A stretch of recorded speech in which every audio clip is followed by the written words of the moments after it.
The Winter War is only 1 week old, and Finland's defeat appears mathematically inevitable. The Soviet 139th Rifle Division has taken Tolvajärvi and is pushing west. If they break through here, they can swing south into the rear of Finland's main defenses. Marshal Mannerheim reorganizes command in the critical sector and appoints Colonel Paavo Talvela to take charge of the operations. Talvela's mission is clear: stop the retreat and seize the initiative in the area called Tolvajärvi. The terrain of Tolvajärvi is a tactical trap, dense forest broken by lakes and narrow passages. The frozen lakes can carry troops and even vehicles, but the ice offers no cover. To execute the plan, Talvela is reinforced with fresh units from Mannerheim's reserves. He assigns the point of contact to Lieutenant Colonel Aaro Pajari and his Infantry Regiment 16, reservists mobilized from the Tampere region. Buildings in border villages were evacuated and burned down, as under the glowing sky, Pajari reaches Tolvajärvi and finds withdrawal turning into disorder. Small groups drift back without officers, driven by instinct rather than orders. Pajari stops them, rebuilds what he can on the spot, and pushes the line back into position.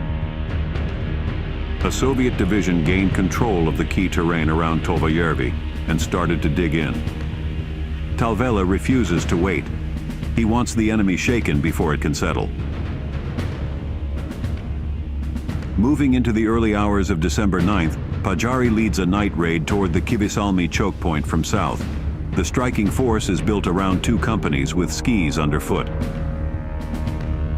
At the same time, 1 battalion is ordered to create pressure toward Kotasari, a distraction meant to pull attention away from Pajari's main movement and confuse the Soviet sense of where the real threat is forming. After a while of stumbling through the dense woods, Pajari's company notices a glow at the edge of the trees, just over a ridge.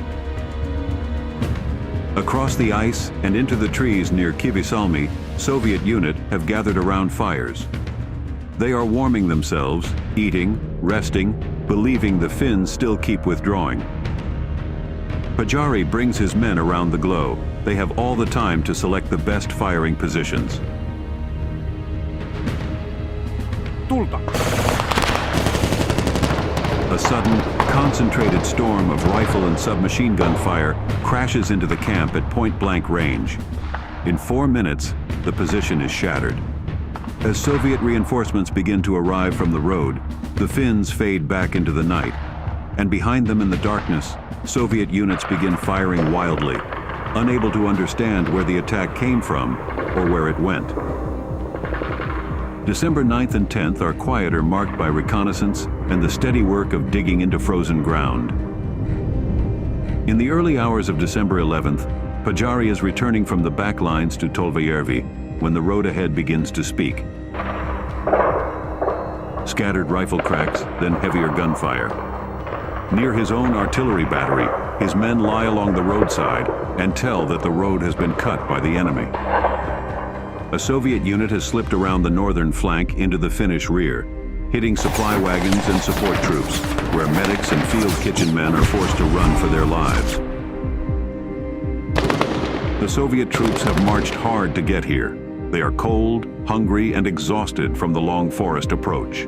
When they reach the Finnish supply area, they find field kitchens still hot, pots still steaming, a thick, salty sausage soup.